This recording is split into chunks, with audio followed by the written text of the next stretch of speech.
Hello, all. We will go ahead with our understanding of Chief Seattle's speech now. Last, what we saw was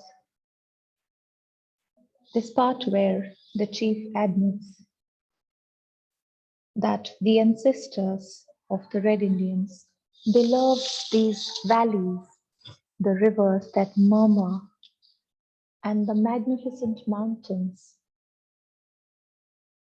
that give them company, not only to them but also to their upcoming generations, because they purpose to visit them, guide them, console, and comfort them from time to time. It's time we go ahead in the chapter, in the speech. Chief very firmly declares, he says, day and night cannot dwell together. The red man has ever fled the approach of the white man as the morning mist flees before the morning sun. We can very easily assume that this is not the very first time that the Red Indians are face to face with the whites in relation to giving up their rights on the lands. So even earlier, when the white men tried to expand their territories across America, they must have come in very close contact with the Red Indians, and the same situation must have arisen in the past. But he admits, he says, we have always acknowledged the fact that day and night cannot dwell together. The meaning of dwell is to live, exist. We wouldn't want to narrow down on who he considers day and who does he consider night.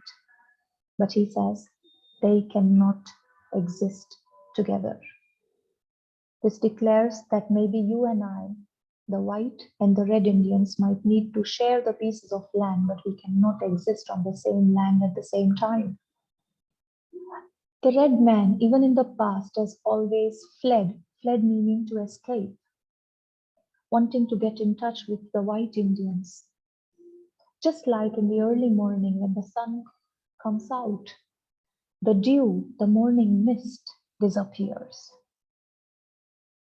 However, your proposition seems fair, and I think that my people will accept it and will retire to the reservation you offer to them. When on one hand he admits that we know that we cannot live together on the same land, on the other, he also acknowledges that the white have been very fair in offering them this land. There can be a very important aspect to this. Why does the chief consider this proposition meaning this proposal that has come with the white delegation? Why does he think it is very fair? It is on an ecological front that because the community is not so populated anymore, they may not need so many resources, so huge pieces of land, and therefore this land could be better put to use by other people who can make a greater value out of it. Then we will dwell apart in peace. He says this fair proposition, this very fair proposal that you have put forward looks great to us. And I am sure, I have that confidence that my people from my tribe, they'll definitely accept this offer. And they will retire to meaning they will be willing to go to the reserved land which you are right now offering. Then we will dwell apart in peace, and maybe then there will be more peace between us. Then we will live in our land and you will peacefully occupy this. For the words of the great white chief seem to be the words of nature speaking to my people out of dense darkness. Because right now, as I see, the chief, of course, we acknowledge throughout the speech, has got great foresightedness. And so we see that when he looks at this proposal, he is looking at it in a multi-dimensional manner. And he can see the resolve, the commitment, and the assurance that the great white chief offers in his proposal to the Red Indians. And as we know, the Red Indians relate everything to the nature and the message that the nature might be wanting to send to them.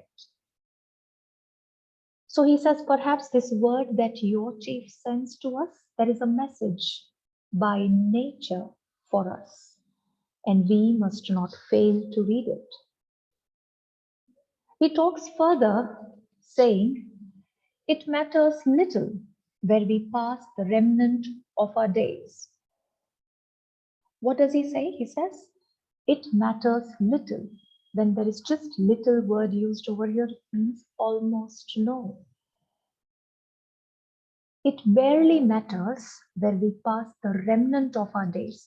We generally refer the word remnant to something that is remaining as a very little quantity in comparison to a majority which have already cut through. So he says it matters very little. Maybe the days that our tribe will have further are not too many. We have lived our prosperity. So he says perhaps this is not going to take for very long. They will not be many. Our tribe may not live for a very long time. We may not have too many days. The Indians' night promises to be dark.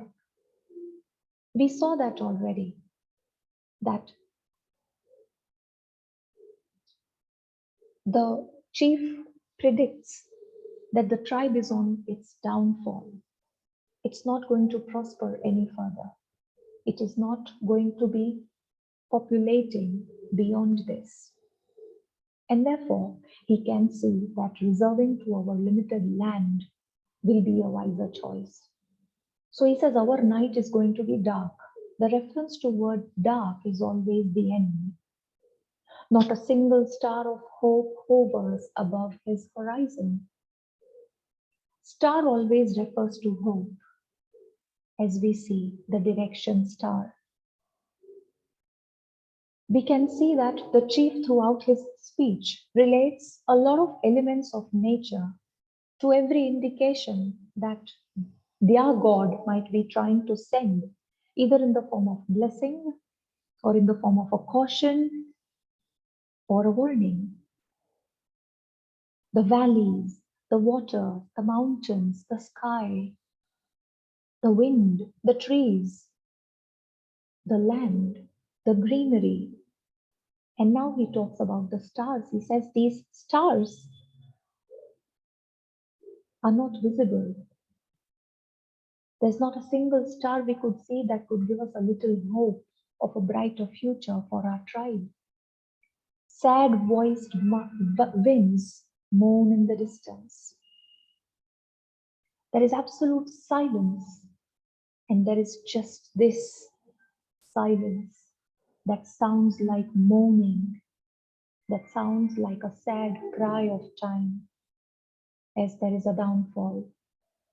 Grim fate seems to be on the red man's trail, and whenever he will hear the approaching footsteps of his fell destroyer and prepare stolidly to meet his doom, as does the wounded doe that hears the approaching footsteps of the hunter.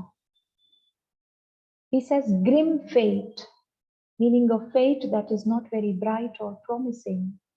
That appears to be on the path meaning trail. So a downing fate is on the path for the red man ahead.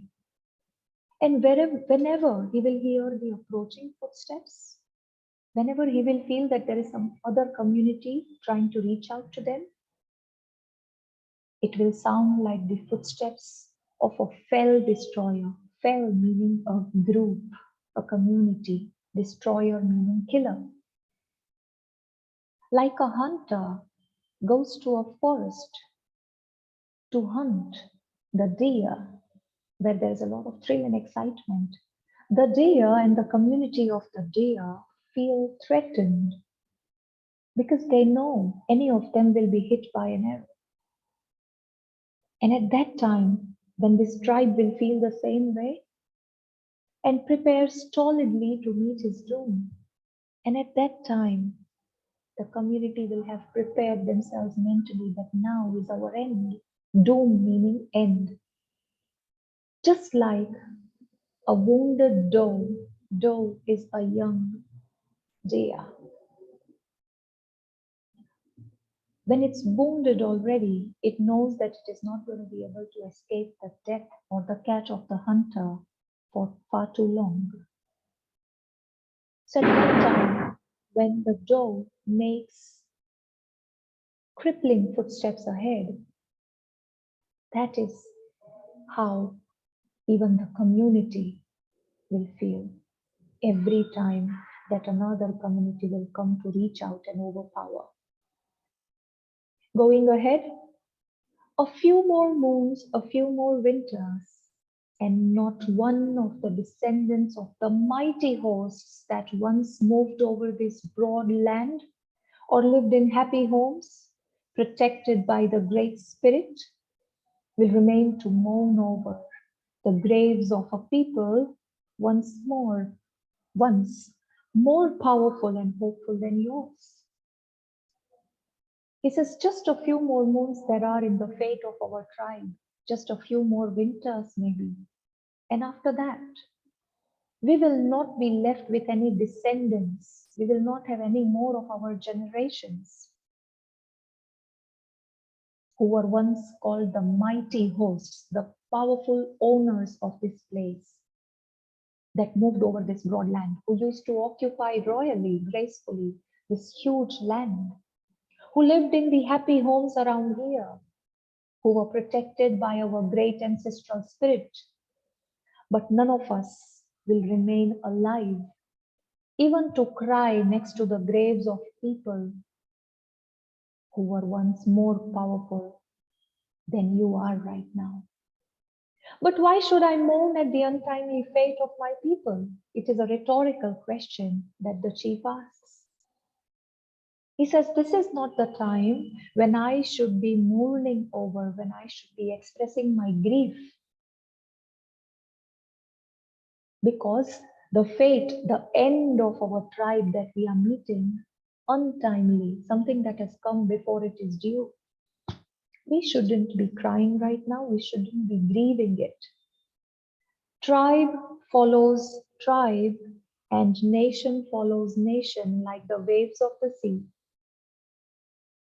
I'm sure when you have looked at the sea, the ocean, you would never see the waves stuck. They keep coming, they keep hitting the shore one after the other endlessly.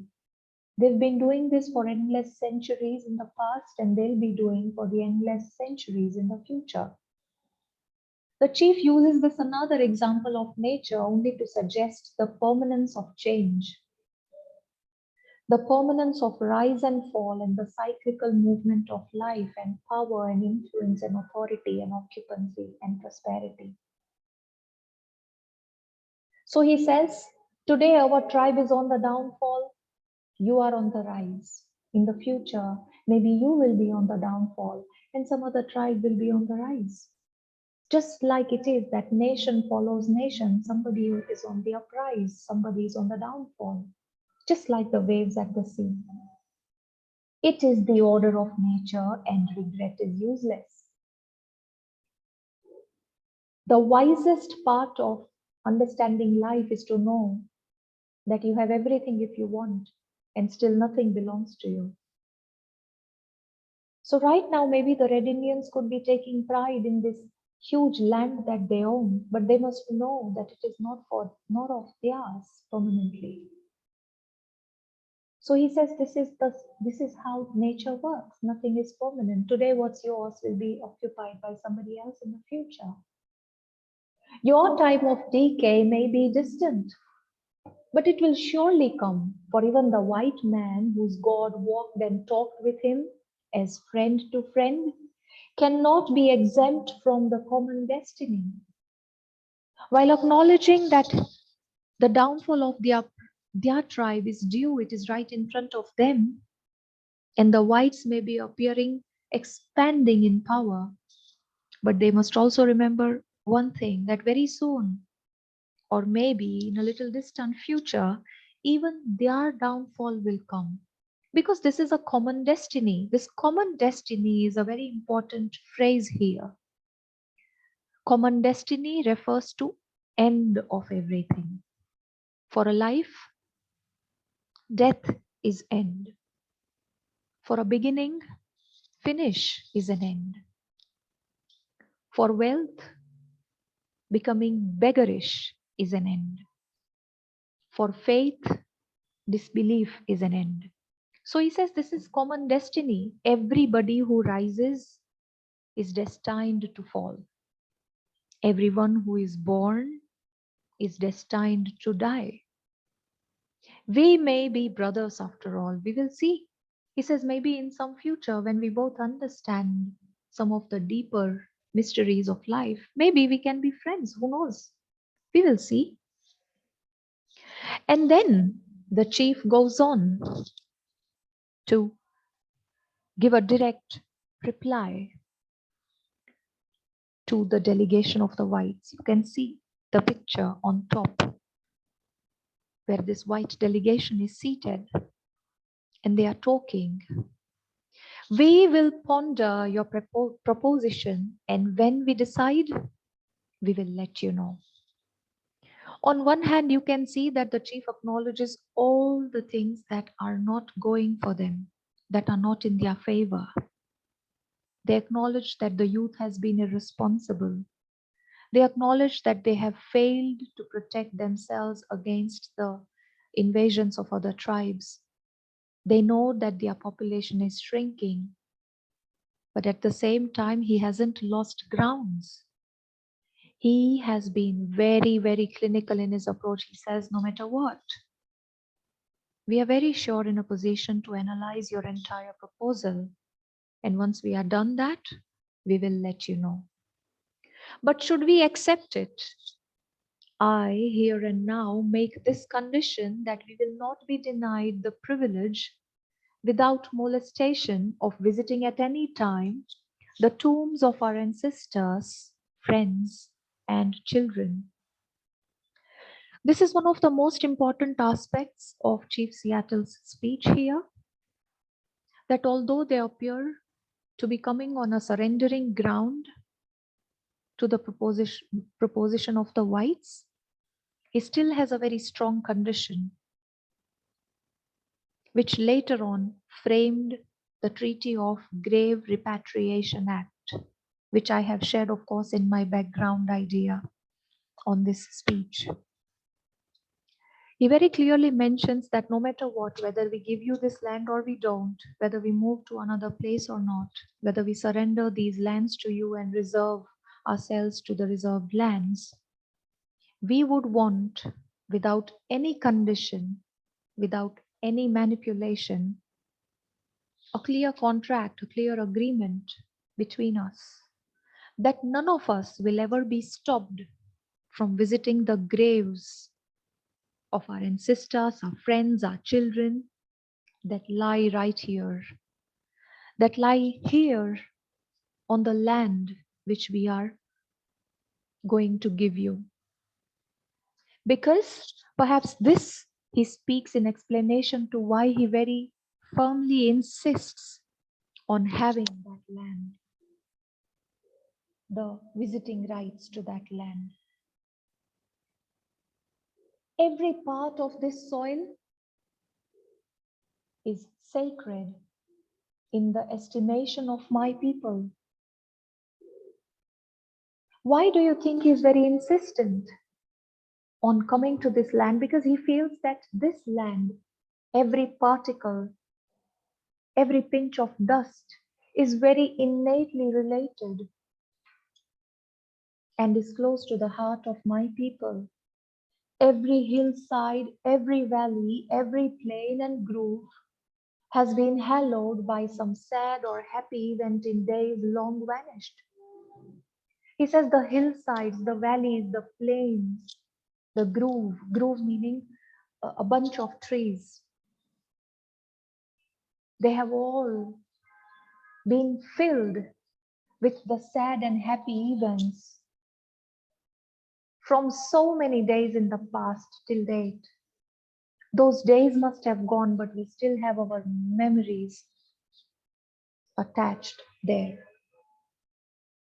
Even the rocks which seem to be dumb and dead as the swelter in the sun along the silent shore thrill with memories of stirring events connected with the lives of my people, and the very dust upon which you now stand responds more lovingly to their footsteps than yours, because it is rich with the blood of our ancestors, and our bare feet are conscious of the sympathetic touch. The chief really believes that this land, the dust, and everything around them relates more deeply to the Red Indians, and therefore an element of them will always linger around over here. There are memories that they have here. The dust that touches our feet responds more lovingly and warmly because our ancestors are around here in the graves, in the dust, in the spirit that is there in the air. Our ancestors shed their blood and sweat right on this land, and therefore they relate to us more warmly. Our departed braves, fond mothers, glad, happy-hearted maidens, and even the little children who lived here and rejoiced here for a brief season will love these somber solitudes, and at eventide they greet shadowy returning spirits. There are many brave men who have given away their lives in protection to the Red Indians, the tribe in the past. The proud mothers, the very glad and happy maidens who are very proud of their brothers and fathers and husbands who fought for their tribe. And even those small little children who maybe did not know the realities of life, but they did rejoice when the war was won. Even if they lived for a little while on this land, they still feel very attached to the shadowy returning spirits. Shadowy returning spirits are nothing but another phrase used for the ancestral spirits of the Red Indians. And when the last red man shall have perished, and the memory of my tribe shall have become a myth among the white men, these shores will swarm with the invisible dead of my tribe.